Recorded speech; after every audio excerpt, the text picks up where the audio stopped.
강지원 변호사가 함께하는 퇴근길의 유쾌한 한판 승부. 강지원의 뉴스 정면 승부.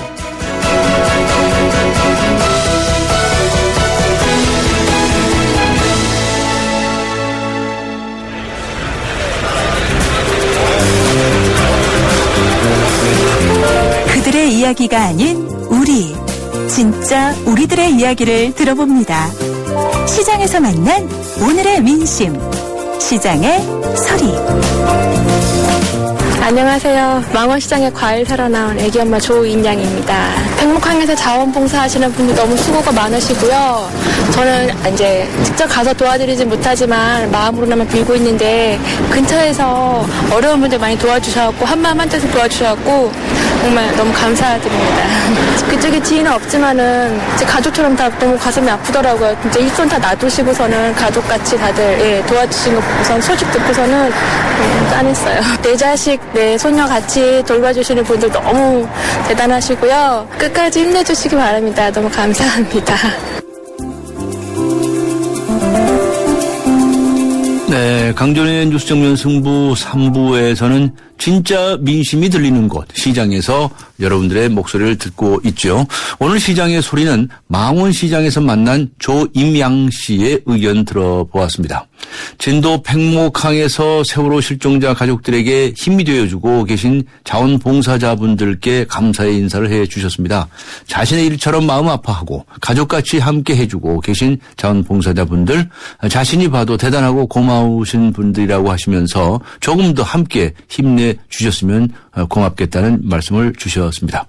그리고 오늘 뉴스 정면 승부에서는 청취자 여러분들께 세월호 참사의 책임을 지고 안행부 장관은 사퇴해야 할까요? 하는 질문을 드렸었습니다.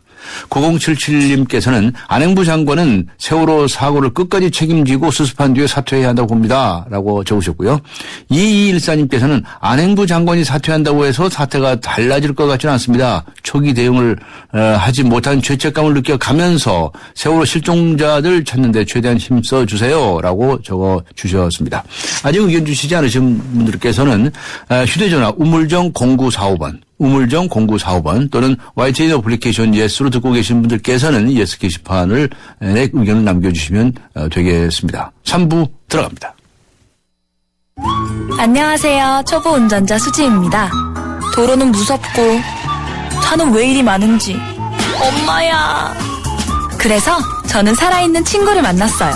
반응형 블랙박스 유라이브. 와, 정말 살아있네. 유라이브. 살아있는 블랙박스 유라이브.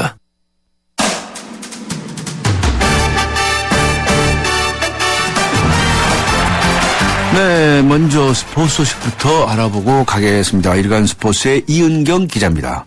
안녕하세요. 예, 안녕하세요. 네, 박지성 선수가 오늘 은퇴를 선언했네요. 예, 박지성이 오늘 기자회견을 열고요. 무릎 상태가 다음 시즌을 버티기 어렵다고 판단을 해서 은퇴를 결정하게 됐다. 이렇게 네. 밝혔습니다. 오는 그 7월 27일에 지금 여자친구죠. 전 SBS 아나운서 김민지 씨하고 결혼식을 올릴 예정이라고 하고요. 네. 그리고 또 그 이틀 전인 7월 25일에는 K리그 선수들하고 마지막 자선 경기를 하고 싶다는 말도 했습니다. 박지성 하면 뭐 그야말로 한국 축구의 살아있는 전설이죠. 네, 전설이죠. 예, 2002년 한일 월드컵 대표팀 그때는 막내였는데요. 네. 예, 이때 뽑히기 전까지만 해도 사실 뭐 큰 주목을 받지 못하다가 월드컵 때 맹활약하면서 네덜란드에 진출을 했고요. 예. 2005년에는 한국인 최초로 또 맨체스터 유나이티드에 입단을 해서 7시즌 동안 아주 좋은 활약을 했습니다. 지난달 끝난 마지막 시즌에는 네덜란드 아인트호벤에서 뛰었고요. 국가대표로는 A매치 딱 100경기에 출전을 해서 2002년, 2006년 독일, 또 2010년 남아공까지 세 차례 월드컵을 모두 출전하면서 이 세 대회에서 모두 골을 기록을 했습니다. 남아공 월드컵 때부터 이제 주장을 맡으면서 캡틴박, 영원한 정말 캡틴이죠. 잊을 수 없는 활약을 했습니다. 박지성 선수 오늘 기자회견에서 그동안 입었던 유니폼 중에서 하나만 고를 수 있다면 뭘 고르겠냐 이런 질문이 나오니까 정말 조금도 주저하지 않고 대표팀 유니폼이다 이렇게 얘기를 했습니다. 네. 앞으로는 지도자가 아니라 뭐 행정가로서의 꿈을 더 키울 생각이라고 하는데요. 네. 뭐 앞으로도 이 지금까지 해왔듯이 좀 한국 축구를 위해서 더 큰 좀 발자취 남기는 그런 일을 했으면 좋겠다. 그리고 또 제2의 인생을 더 응원하는 그런 굉장히 그 팬들의 목소리도 많이 나오고 있습니다. 네, 그렇군요. 기대하죠. 네, 그리고 프로야구 한화의 김상훈 수석 코치가 사퇴를 했네요. 예, 김성환 코치가요, 이 성적 부진을 이유로 사퇴한다고 네. 발표를 했습니다. 하나가 어제 그 삼성한테 1대7로 지면서 지금 4연패 빠졌고요. 하나에 따르면 김 코치가 김응용 하나 감독에게 사임 의사 전달을 했고, 김 감독이 장고 끝에 이 김 코치의 사임 의사 수용을 했다고 합니다. 이 성적 부진이 감독을 제대로 보필하지 못한 김 코치 뭐 자신의 탓이라고 보고 자신 사퇴를 했다고 하는데요. 하나는 2009년부터 하위권 맴돌다가 이제 김웅용 감독과 김성환 코치 영입해서 반전을 노렸지만 지난해에도 역시 최하위였고 올해는 9위 LG에 이제 한 계단만 앞선 8위에 머물고 있습니다. 네. 그런가 하면 LG의 양상문 신 감독이 이제 지휘봉을 잡았죠. 어제 첫 승을 거뒀네요. 네, 이 양상문 감독이 LG 지휘봉을 잡자마자 첫 경기인 어제 롯데전에서 첫 승을 올렸습니다. 네, 기분 좋았겠네요. 예, LG 5대0으로 승리를 했고요. 이 양상문 감독이 경기 전에 이제 기자회견을 했는데 깨끗하고 독한 야구를 하겠다 이런 선언을 했습니다. 네. 뭐 10점 이상 이길 때도 도루 지시할 수도 있고 또 승률 5할, LG 승률 5할 되기 전까지는 홈런이 나와도 이겨도 선수들하고 세리머니를 하지 않겠다 이런 말도 했습니다. 뭐 LG가 지금 11승 1무 23패로 승률이 3할 때인데요. 네. 글쎄 뭐 5할이 돼서 세리머니를 볼 수 있을까 하는 뭐 기대도 되고 양 감독이 어제 경기에서 이제 5대0으로 앞서 가는데도 8회 초 1사 1리로 위기에 몰리니까 이 바로 마무리 봉중근 선수를 정말 한 박자 빨리 등판시키는 아주 과감한 마운드 운용을 했습니다. 네, 그랬군요. 수고하셨습니다. 감사합니다. 네, 감사합니다. 네, 지금까지 일간스포츠의 이은경 기자와 함께 했습니다. 지금 시각은 7시 15분을 가리키고 있습니다. 이 시각 교통 상황 알아보겠습니다. 박화영 캐스터입니다. 네, 서해안고속도로 서울 쪽으로 서서울 요금소에서 조남 분기점까지 밀리고요. 일찍 분기점에서 금천까지 답답합니다. 연결되는 서부간선도로는 오늘 도심 쪽으로 많이 밀립니다. 금천구를 시작으로 성산대교까지 처음 시작 지점부터 끝 지점까지 다 밀린다고 보셔야겠고요. 서해안고속도로와 나란히 가는 39번 국도는 안산에서 서평택 쪽으로는 팔탄 나대목에서 일성휴게소까지 반대 안산 쪽으로는 자안교차로에서 양로교차로까지 속도가 떨어집니다. 중부고속도로와 나란히 가는 3번 국도는 광주에서 성남 쪽으로 중대동에서 갈마터널까지 밀리고요. 반대쪽으로는 가령교차로에서 갈마터널까지 답답합니다. 중부고속도로 하남 쪽으로는 동서울 요금소에서 하남 분기점까지, 남이 가는 길은 서청주 일대에서 주춤합니다. 뉴스 정면승부 교통정보였습니다.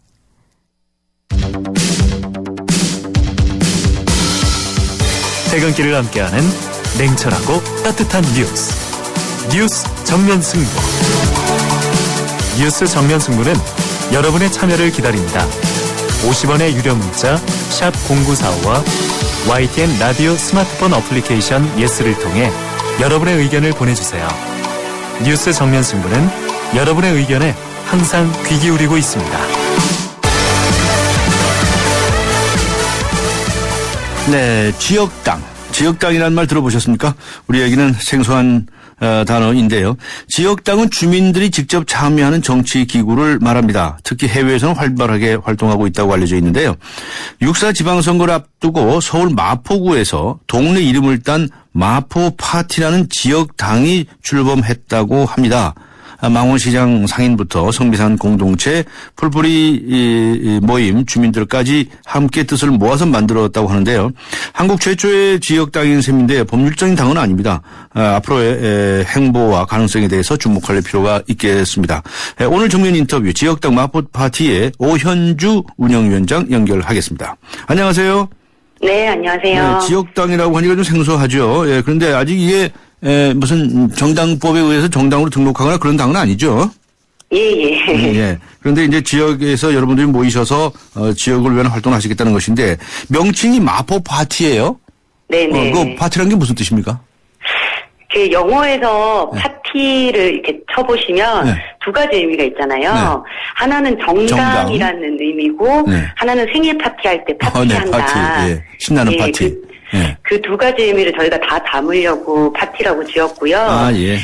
지방자치 시대의 주민들의 의사를 지역당 지향을 가지고 열심히 반영해보자라는 네. 것과 파티처럼 정치가 되게 사람들에게 어렵고 혹은 혐오스러운 게 아니라 네. 신나게 누구나 참여해보자 약간 그런 의미로 네. 파티, 마포 파티라고 지었습니다. 네. 그런데요. 그 마포 그 지역의 성미산 공동체 유명하죠. 예. 네네. 풀뿌리 모임 또 시민단체 활동가들 여러분들이 모여서 만드셨다고 하시는데. 네네. 아니, 뭐 이렇게 당까지 만들어서 뭘 하시냐. 이런 네. 생각을 할 수가 있겠어요. 설명을 좀 해주세요. 예. 원래 마포에서는 최근 몇 년간에 굉장히 전국적으로 유명한 사안들이 많이 있었어요. 예. 예를 들면 재개발 싸움 같은 경우도 두리반이 있었고, 홍대에 청소 노동자들이 갑자기 해고당하는 일도 있었고, 대형마트가 들어오려고 할 때 입점 반대하는 활동들도 있었고, 이렇게 원래 이렇게 마포의 다양한 공동체들이 이런 지역 사안으로 함께 해왔던 역사가 있었고, 예. 그런데 진보 정당은 지금 보면 여러 가지 성과도 있었지만 분열되어 있고, 그 다음에 성미산 마을같이 마을 만들기를 해온 단체들은 정치에 여러 번 도전했지만 번번이 이렇게 문턱에서 좌절하는 쓴맛을 상쾌했고, 네. 그리고 지역 정치, 예전에는 이제 지역 정치를 하자라고 했을 때 지역 단체들이 오히려 정치라는 것들을 외면해버리는 네. 그런 여러 가지 상황들을 보면서 진짜 지역부터 가장 지역이 정치적인 곳이고 동네부터 바뀌어야 정치가 바뀐다라는 문제의식을 공통적으로 가졌던 것 같아요. 예. 그래서 진짜 요거를 마포에서부터 동네를 한번 바꿔보자라고 해서 이렇게 당까지 만들게 되었습니다. 네. 그래가지고 이번에 이제 구의원이라든가 이런 분들을 내세우는 거죠? 네네네, 그렇습니다. 구의원 몇 분 내보시나요? 네 분이요. 네 분. 아, 네네. 예. 네 분은 어떤 분이세요? 정치에 평소에 관심이 있으셨던 분입니까? 아니면 전혀 모르셨던 분들입니까? 정치에 당연히 관심이 있던 분들이시고요. 예. 사실은 지역에서 굉장히 활발히 열심히 활동하신 분들이세요. 예. 한 분은 진보정당의 지금 현역 구의원, 정의당의 현역 구의원인 오진환 의원이 있고요. 예.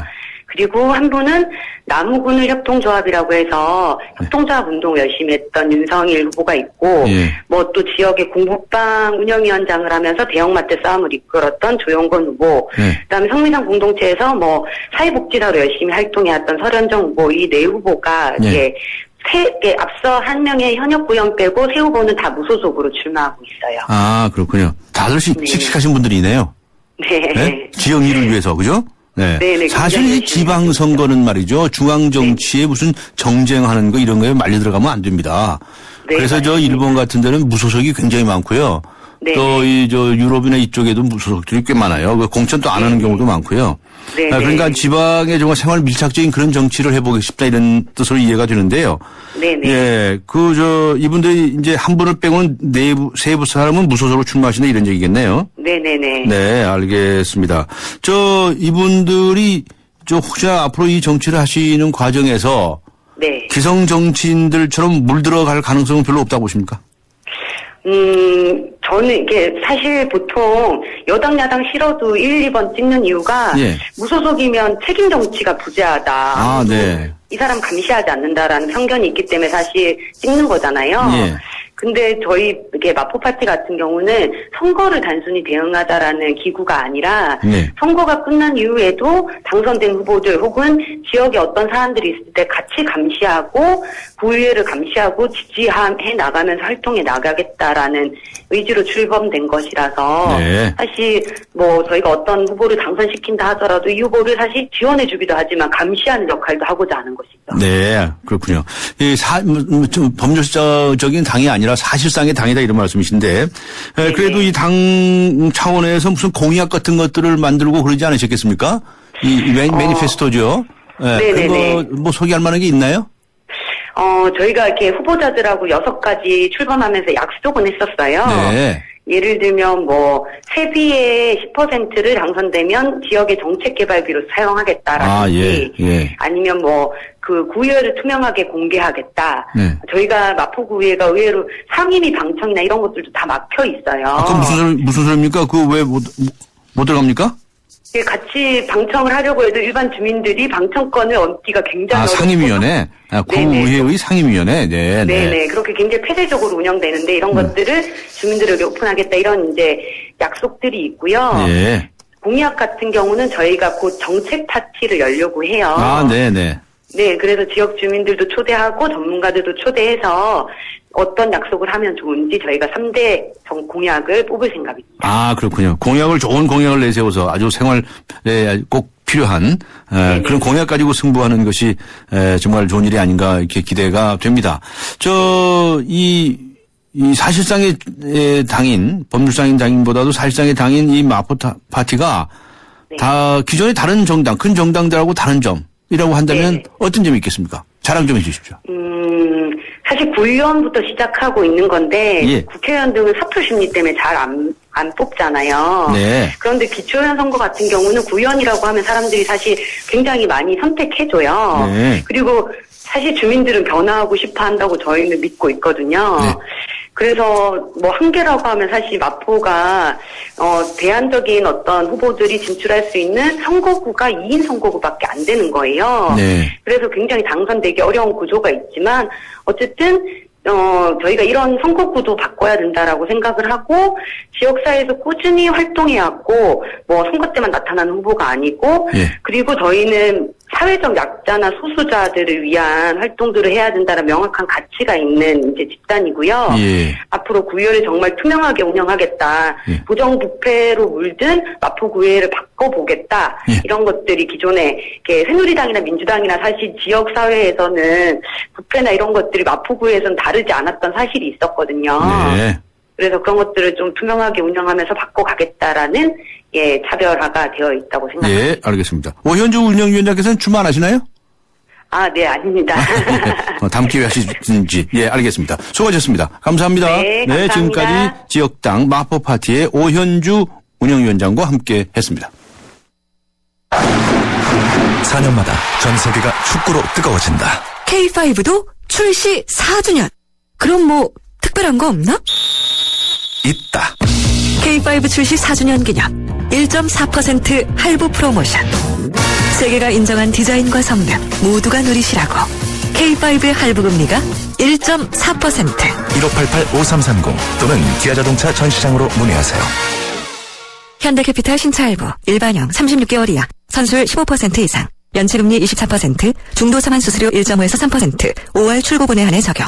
홈페이지 상품 설명 및 약관 참조. 과도한 빚 고통의 시작입니다.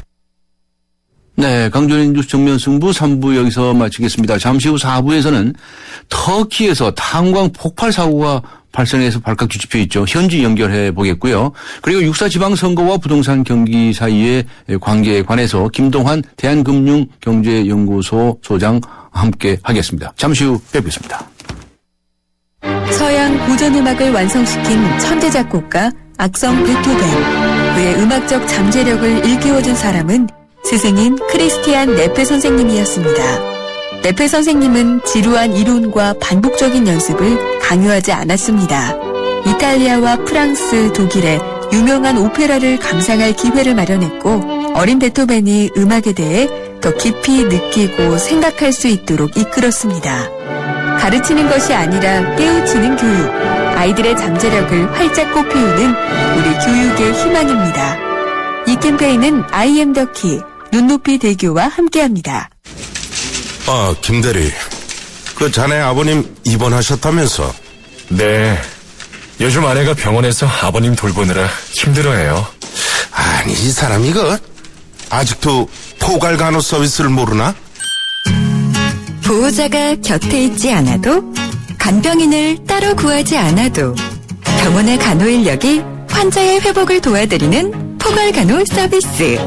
간병 부담은 줄어들고 입원 서비스의 질은 올라가고 포괄간호 서비스 병원. 지금 바로 확인해보세요. 이 캠페인은 보건복지부와 국민건강보험공단이 함께합니다. 한국의 뉴스 채널 YTN. 네, 세월호 참사의 책임을 지고 안행부 장관은 사퇴해야 할까요? 하는 질문에 대해서 여러분들께서 답변을 주시고 계십니다. 8642님께서는 안전행정부는 이름과 안 맞는 행동을 했습니다. 국민들의 안전을 무시했습니다. 장관이 책임지고 물러나야 안전행정부 내에서도 책임감과 경각심을 느낄 것 같습니다. 라고 적어주셨네요. 9525님께서는 물러나는 것은 당연한 거고요. 직무유기에 대한 법적 책임도 물어야 할 것입니다. 라고 보내주셨습니다. 많이들 격해 계십니다. 네, 휴대전화 우물정 0945번, 우물정 0945번으로 의견 보내주시기 바랍니다. YTN 어플리케이션 예스로 의견 보내주셔도 됩니다. 강전의 뉴스 정면 승부 4부 들어갑니다. 안녕하세요. 초보 운전자 수지입니다. 도로는 무섭고 차는 왜 이리 많은지.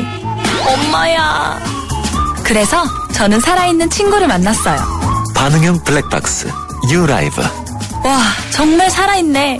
유라이브. 살아있는 블랙박스 유라이브.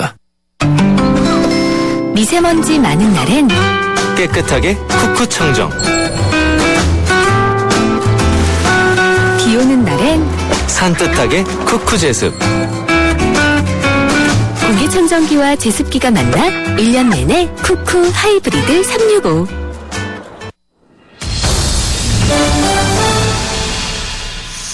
네.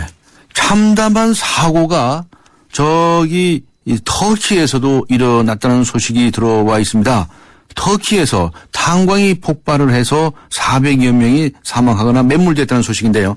네, 오늘 터키 현지 연결을 하겠습니다.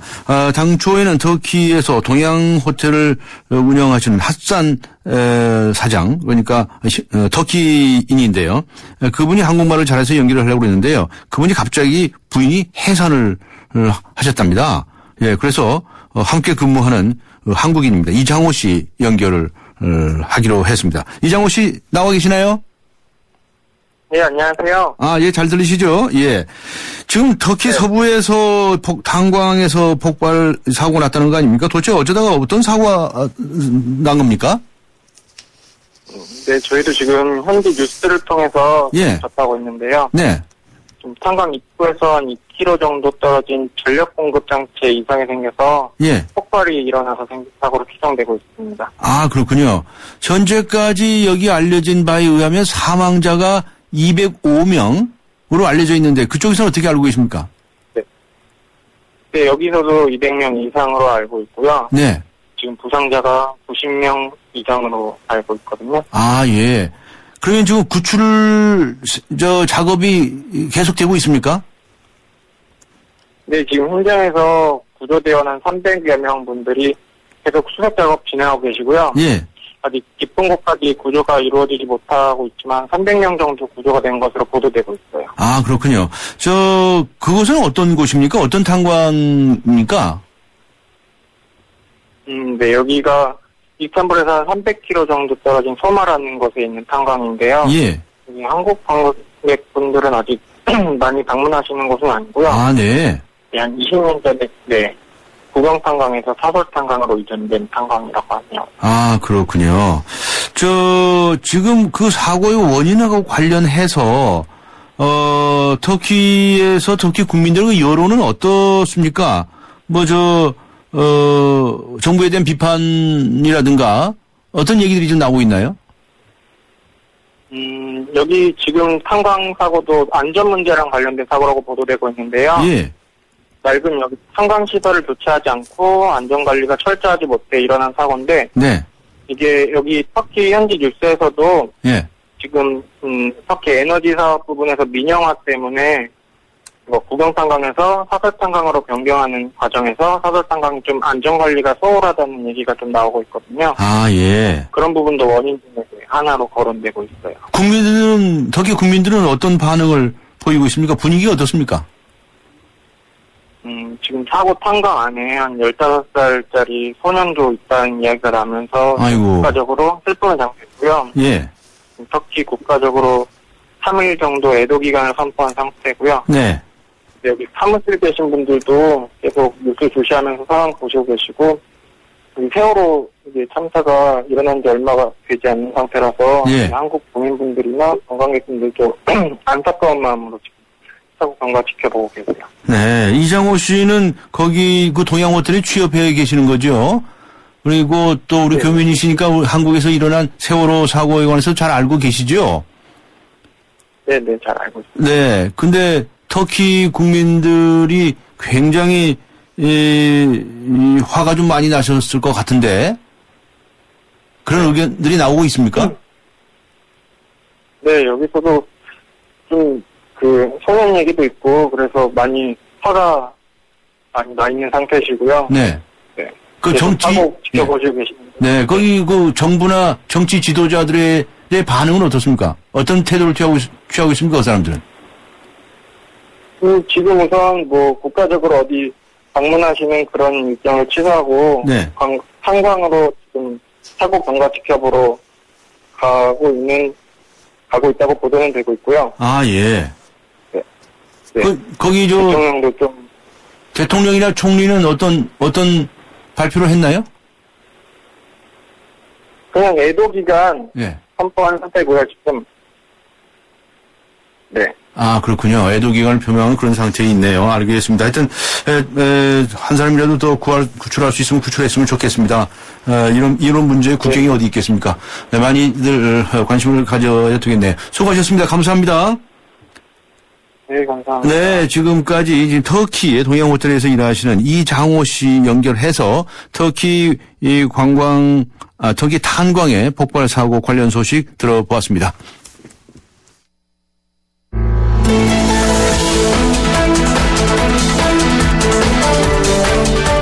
세상을 바꾸는 정면 승부.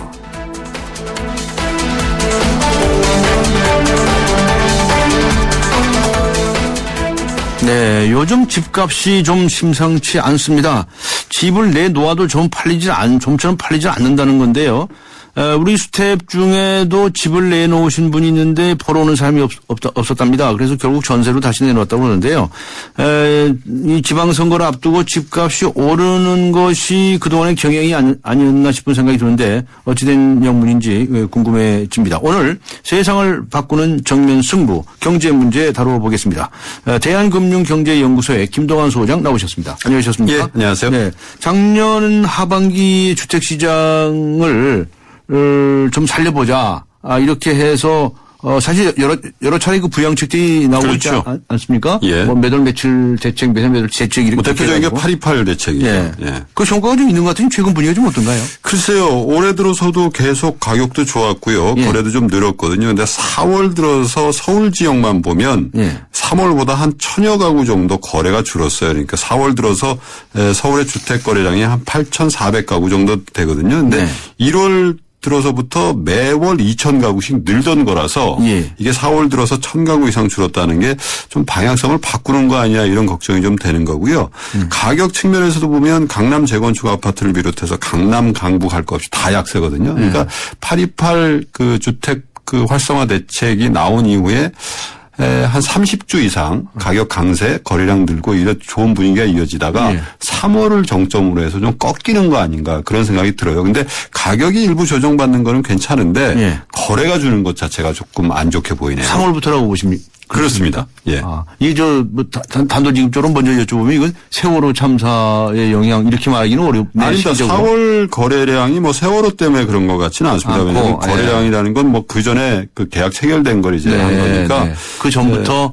그렇죠. 네. 예. 좀 위축되는 그런 분위기가 있다는 이런 말씀이시네요. 그 이유가 뭘까요? 궁금해지네요. 이 오르던 그 집값이 빠지고 거래가 줄어든다 이 말씀 아니세요? 그렇습니다. 이제 다 안 좋은 거죠. 그냥 물론 이제 집값이라는 게 많이 오르는 건 좋지 않지만 조금씩 경제 성장률이나 물가 상승률만큼 오르는 게 제일 좋은데 그렇게 진행이 되다가 가격도 부진하고 거래도 줄고 있으니까 문제인데 4월 들어서 왜 그런가 이렇게 한번 분석을 해보니까 4월 들어서 우리 경제적인 측면에서 보면 소비가 좀 부진했고요. 전체 경제 상황도 1분기에 비해서는 조금 안 좋아진다 이런 얘기들이 있거든요. 근데 그런 어떤 거시적인 경제 환경이 직접적으로 주택 거래량에 영향을 주려면 시차가 좀 있어야 되겠죠. 근데 그런 것 같지는 않고 제가 보기에는 2월 26일 그러니까 2.26 임대시장 선진화 방안이라는 걸 정부가 내놨거든요. 그러니까 임대 수익 낸 사람들한테 정확하게 과세하겠다 이런 게 이제 발표였잖아요. 그리고 그때 마침 이제 국세청에서도 국토부한테 전월세 확정일자 자료 같은 걸 받아가지고 여지껏 세금 안 안 낸 사람 다 밝히겠다 이런 발표도 있었거든요. 있었죠.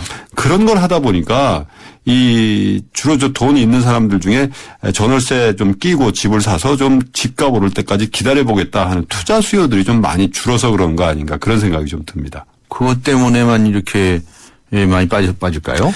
이 시장이 활성화되고 가격이 좀 오르려면요. 실수요자들이 좀 들어와야 되는 것도 네. 있지만은 네. 사놓고 기다리겠다는 일종의 투자 수요가 좀 들어와야지 가격이 좀 오르고 거래가 좀 늘거든요. 네. 근데 그런 사람들 입장에서는 세금 제대로 걷겠다고 하니까 일단 부담스럽고 집값의 방향성에 대해서도 확신이 없는 데다가 또 자산가들은 세금 내는 것도 부담스럽지만 자기 소득이 밝혀지는 것 자체를 좀 부담스러워하는 편. 하여튼 월세에다가 저 세금 매기겠다고 하는 얘기는 그 야단 많이 맞았잖아요. 그렇죠. 그 함부로 그 뱉어놨다가 나중에 좀 주워 담고 하지 않았습니까? 그렇죠. 일주일 만에 보완책이라는 걸 내놨거든요. 그런데 2주택자까지는 연애 월세 소득 2천만 원까지는 2년 동안 세금 유예해 주겠다고 했거든요. 그러니까 어떻게 보면 이런 거예요. 사실 소득이 있는데 과세하는 거 당연한 거 아니겠습니까? 근데 사실은 당연한 거죠. 예, 근데 우리가 워낙에 안 해왔기 때문에 그렇죠. 새로운 세원이 돼버렸기 때문에 그 문제가 생기는 거죠. 예, 주택 경기가 워낙 안 좋으면 경제에 안 좋다 보니까 주택 경기 살리려고 1년 동안 굉장히 노력을 했는데 난데없이 2월 달에 이 발표를 해놓으니까 집 사겠다고 준비한 사람도 안 사고 관망세로 돌아서다 보니까 주택 경기만 죽인 거 아니냐 이런 논란도 있는 데다가 자, 2주택자 2천만 원 2년 유예라는 거는 사실은 과세라는 게 소득이 있는 데 있어야 되는 과세 형평성도 사실 저해하는 거거든요. 그러니까 별로 효과도 없이 주택시장만 죽였다 이런 얘기를. 그래서 그 당시에 왜 기재부 장관 사퇴하라고 그러고 경제부총리 그만두라고 그러고 그런 얘기도 나왔었어요. 그래서 이거 가지고 사퇴할 일인지는 모르겠습니다만 하여튼 엇박자가 났다는 거죠. 누적된 게 있었죠. 그다음에 사실. 그만두라니 이것도 개각대가도 있는데 어떻게 될지 모르겠지만 어쨌든 간에 좀 시장에서는 별로 환영을 못 받았는데요. 그렇죠? 네. 자, 그런데 서민들의 입장에서 보면 말이죠. 집값이 좀 내리면 좀 싸게 살 수 있는 거 아닙니까? 집값이 많이 오르는 거는 서민들한테 정말 주름살을 주죠. 박탈감도 느끼게 하고. 그런데요. 집값이 장기적으로 빠지게 되면 바로 서민한테도 영향을 주죠. 왜냐하면 우리 가계 자산의 70%가 부동산이거든요. 부동산 예를 들면 변호사님이 5억 주고 산 아파트가 1년 만에 4억이 됐다 그러면 뭐부터 하시겠어요? 소비를 줄이실 겁니다 아마. 왜냐하면 그 대출 끼고 산 경우가 많으니까 내 집은 25% 30% 빠졌는데 원리금은 계속 갚아야 되잖아요. 소비를 줄여야 되겠죠. 그러니까 소비를 줄여야 되는데 소비를 줄이면 어떻게 되나요? 그 자영업자 이런 분들이 어려워지고요. 또 내수가 아주 그렇죠. 생산 안 늘리니까 고용도 줄 거고요. 그런 게 이제 셀러리맨이라든지 자영업에 속해 있는 서민들이 또 어려워지는 거예요. 경제 전체적으로 보면은 주택 시장이 장기간의 침체를 겪으면은 내수가 굉장히 어려워지고요. 성장률이 떨어지니까 결국 일자리도 많이 안 늘게 되고 그래서 모두에도 말씀드렸습니다마는 주택 가격이 한 10년 전처럼 폭등하는 거는 물론 막아야 되겠지만 안 됩니다. 그건 가장 좋은 거는 투기죠, 투기. 그렇죠. 가장 좋은 거는 우리나라 성장률 혹은 물가가 오르는 정도까지는 주택 가격도 조금씩 올라주는 게 전체 경제를 위해서 좋다 이렇게들 분석을 하죠. 물가 수준 정도는 오르는 것이 그렇습니다. 그러니까 뭐 다른 물가 오르니까 그 정도 오르는 거야 하고 지당한 거겠죠. 그렇죠. 그런데 너무 위축되면 안 된다 이런 말씀이십니까? 그렇습니다. 그런데 앞에 잠시 말씀하셨지만 이게 다른 얘기인데요. 우리나라 사람들은 집 한 채를 갖는 게 꿈이에요. 그죠? 네. 저는 그거 반대하는데. 집 있으시지 않으세요? 집이 있는데 저도 그런 젊었을 때 꿈 때문에 아파트 신청해가지고 당첨됐어요. 그거 안에 딱 집 한 채가 있는 거예요. 그런데 정말 우리는 내 집 마련 꿈이라는 게 아주 공공한 용어가 됐잖아요. 근데 변호사님 그게 역사적으로 그런 것 같아요. 변호사님 더 잘 아시겠지만 우리나라는 그 신분제 사회에서 얼마 안 있어서 전쟁 겪고 이제 이런 상황이 됐지 않습니까? 근데 신분제 사회에서 오면 큰 집이 힘이거든요. 글쎄. 집에 대한 어떤 그 망상 같은 게 있다고 저는 그렇게 표현을 하는데요. 저는 망상이라고 생각 안 하고 그건 본원적인 어떤 욕구라고 생각하는데 좀 이해하는 측면이거든요. 저는 사실은 집 한 채 정도는 사자라는 입장이거든요. 근데 서양에서 보면 꼭 뭐 서양들이라고 다 좋은 건 아니지만 이 렌트가 굉장히 많거든요. 평생 집 안 갖고 렌트를 이제 우리로 말하면 월세와 같은 거죠. 월세와 같은 것은 이게 평생을 사신 분들도 많아요. 그래서 집 한 채 소유하는 분들이 비율을 따지면 우리보다 훨씬 적어요. 그렇죠. 근데 우리는 왜 그렇게 집에 매달리냐고요. 그 이유가 있습니다. 집을 사놓으면 오르거든 그동안엔. 그러니까 그 꿈 때문에 그런 거죠. 그렇기도 하고요. 외국에서 저도 한 5, 6년 살아봤습니다만은 외국에서 렌트를 사는 사람들은 비교적 돈을 못 모으더군요. 못 모으죠. 돈을 이렇게 많이 모아야 되겠다고 생각도 안 해요. 우리는 저 죽을 때까지 돈을 많이 모아야 되겠다고 생각하거든요. 그리고 자식들한테 물려줘야 되겠다고 생각하는 거예요. 그거죠. 자식을 위해서 저희가. 그래서 저는 된다. 도대체 이런 경제 관념이 우리 사회를 썩게 만들었다. 예. 도대체 어디서 나온 저 경제 이론이냐. 저는 아주 날카롭게 좀 비판하는 사람인데요.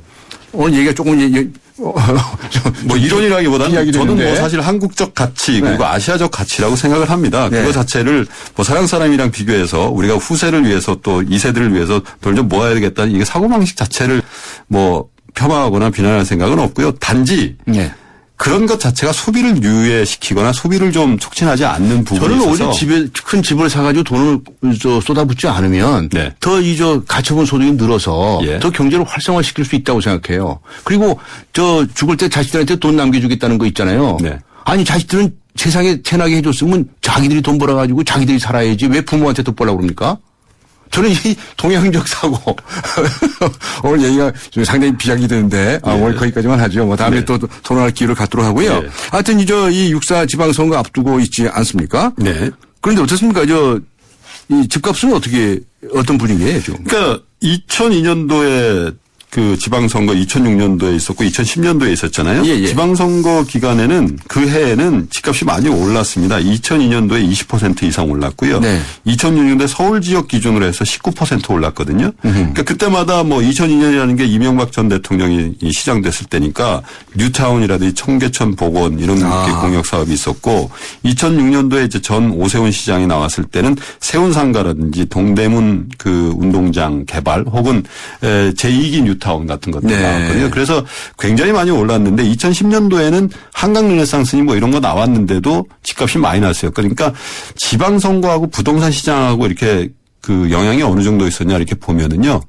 제가 보기에는 큰 흐름을 바꿀 정도는 아니었지만 오르는 시기에는 더 많이 오르긴 했고요. 또 빠지는 시기에는 좀 덜 빠지게 한 효과는 분명히 있었던 것 같아요. 그리고 특정 지역 또 개발 공약을 냈던 지역에는 전체 분위기하고 관계없이 부동산이 많이 오르기도 하고요. 네. 그렇군요. 그런데 이번 육사 지방선거 이제 한 달도 안 남았습니다. 네. 며칠, 얼마 안 남았죠. 20일. 예. 그런데 지금 세월호 이 참사로 인해 가지고 여러 가지 심리적으로 위축이 돼 있지 않습니까? 네. 그럼 이번에는 이 별 변동이 없다고 봐야 되겠네요. 뭐 그런 부분도 있고요. 네. 이제 학습 효과 같은 게 있는 것 같아요. 예. 2002년도, 2006년도에 폭등기를 겪으면서요. 예.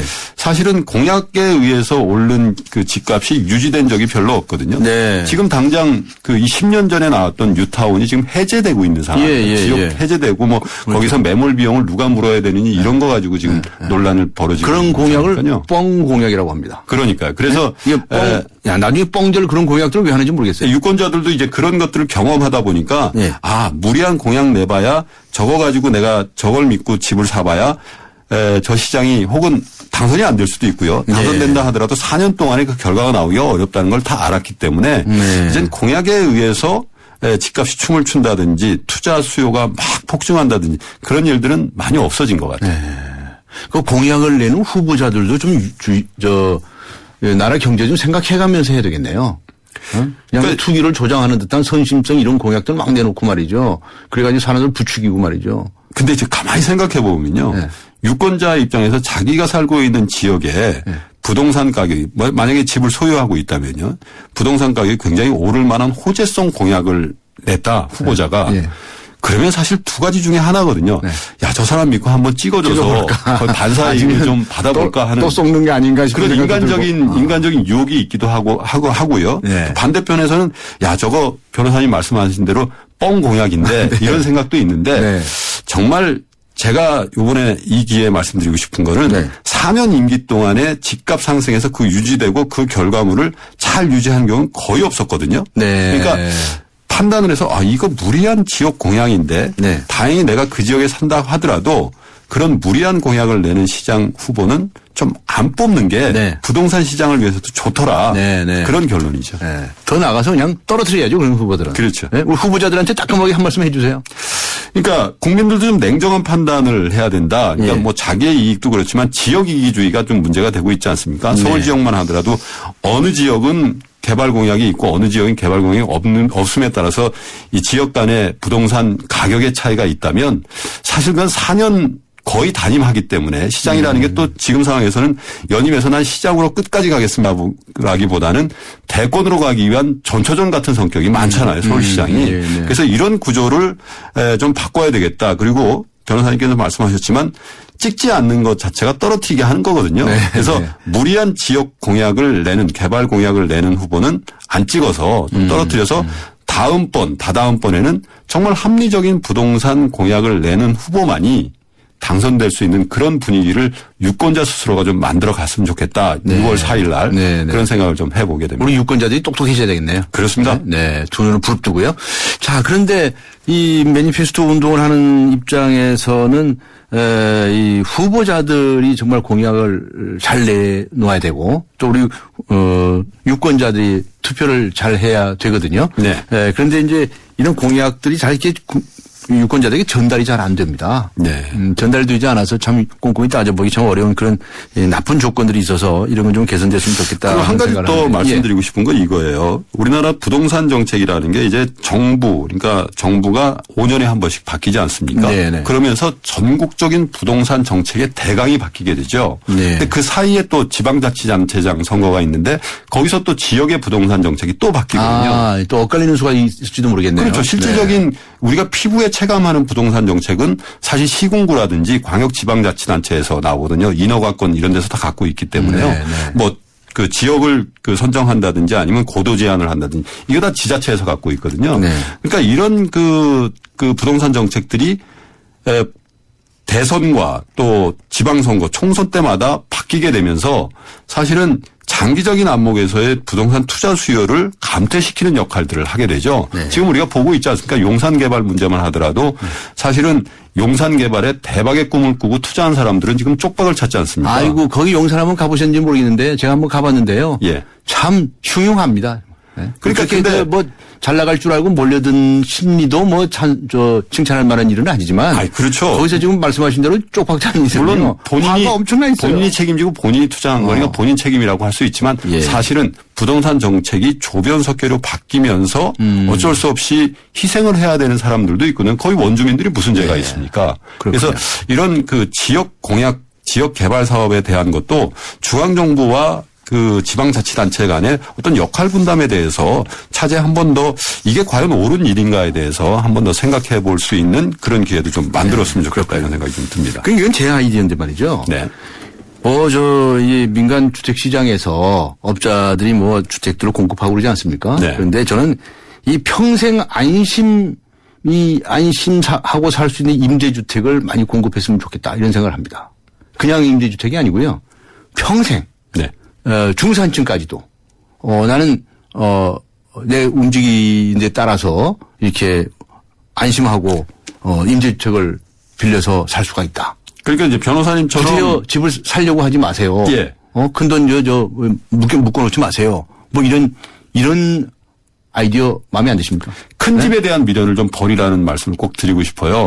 제 주변에도 보면 아들, 딸 다 시집장가 보내놓고 두 분이서 5, 60평대를 고집하는 분들이 있거든요. 그렇죠. 그래서 왜 이렇게 큰 집을 고집하십니까? 비용도 많이 드는데. 근데 기왕에 사놓은 건데 어떻게 해요? 아니요. 줄일 수 있잖아요. 줄이고 딴 데로 가면 되는데 고집하신 이유를 물어보면 꼭 이렇게 대답하시거든요. 사위도 와야 되고 손자들도 와야 되니까요. 그런 집에 사위가 잘 안 온다는 거 아니겠어요? 그래서 집을 좀 줄이고 그 비용으로 노를 넉넉하게 혹은 그 자식들한테 부담을 안 지우는 그런 게 더 현명한 집을 재테크의 수단으로 사용하는 건 이제 끝내야죠. 바이바이 해야 될 것 같아요. 그래 국가 정책에도 반영이 됐으면 좋겠다 하는 생각을 하게 됩니다. 오늘 말씀 감사합니다. 네, 고맙습니다. 세상을 바꾸는 정면 승부. 오늘 경제 문제, 부동산 문제 알아보았습니다. 지금까지 대한금융경제연구소의 김동환 소장과 함께했습니다. 지구의 미래는 슈퍼히어로가 지키고 가족의 행복은 쉐보레가 지켜줄게요. 쉐보레 러브 패밀리 페스티벌 스파클 최대 3년 무이자 할부, 말리부 캡티바 올란도 최대 3년 1.9% 할부, 차종에 따라 최대 100만원 할인. 올해도 쉐보레만 믿으세요. 홈페이지 참조 5월 31일까지. Chevrolet, find new roads. 한때 보리 하나로 콜라와 싸워 전설이 되신 분이 계셨지. 국내 최초 보리탄 산업료로 콜라의 아성을 흔들었던 맥콜. 맛을 맛보리 맥콜. 네, 세월호 참사의 책임을 지고 안행부 장관 사퇴해야 할까요? 라고 하는 질문에 대해서 많은 분들께서 답을 주셨습니다. 책임지고 사퇴해야 된다? 아니다. 세월호 사고 수습부터 해야 한다. 뭐 여러 가지 의견을 주셨습니다. 오늘 의견 주신 분들 중에서 휴대전화 뒷자리 9117님께 선물 준비해서 보내드리도록 하겠습니다. 제작진에서 따로 연락을 드리게 되겠습니다. 지금까지 프로듀서 신아람, 기술감독 장미진, 작가 황순명, 강혜연, 그리고 진행의 강지훈이었습니다. 여러분 대단히 감사합니다. 5월 14일 수요일 뉴스 정면 승부 여기서 모두 마치겠습니다.